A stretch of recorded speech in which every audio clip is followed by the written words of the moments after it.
كل سنة وانتم طيبين ورمضان كريم. ايه رأيكم تيجوا معايا النهاردة احكي لكم عن قصة بداية مدفع الإفطار.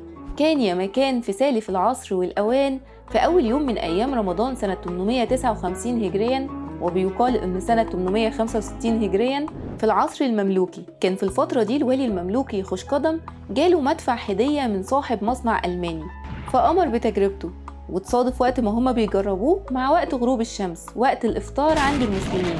فظن سكان القاهرة إن الصوت ده إذانا ليهم إنهم يفطروا، فراحوا تاني يوم الأهالي عشان يشكروا الوالي على الفكرة الجميلة دي.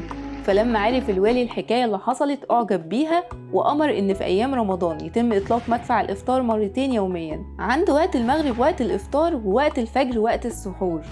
وفي رواية أخرى بتقول إن لما المدفع ضرب أول مرة بالصدفة ما ضربش بعدها تاني، فالناس زعلت وراحوا للوالي خوشقدم عشان يقابلوه ويقنعوه على استمرار عمل المدفع.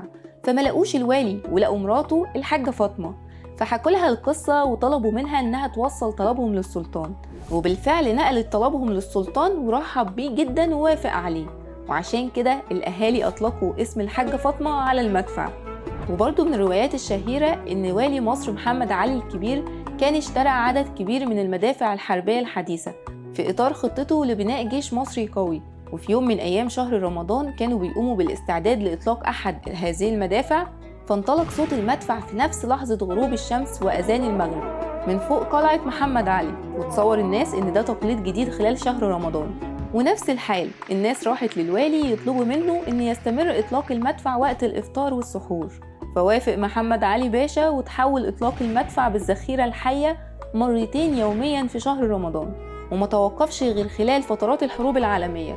واستمر المدفع يشتغل بالذخيرة الحية لحد عام 1859، لحد ما ظهرت الذخيرة اللي بتبقى صوتية بس، يعني ذخيرة مش حقيقية. وده لأن كان في شكاوي كتيرة إن الذخيرة الحية كانت بتأثر على مبنى القلعة، وعشان كده غيروا مكانه كذا مرة في القاهرة بعيد عن القلعة. في رواية تانية بتقول إن نفس الأحداث حصلت لكن في وقت الخديوي إسماعيل.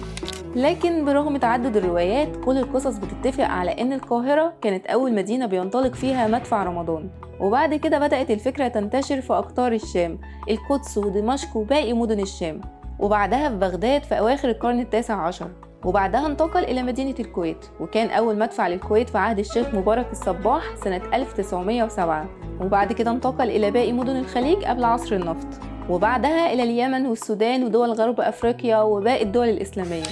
الجميل بصراحة في رمضان السنة دي إني لأول مرة أحضر مدفع الإفطار، دي منطقة دبي فيستيفال سيتي.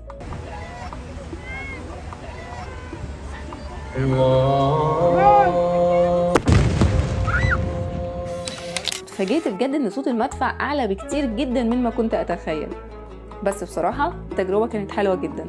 وكل سنة وانتم طيبين.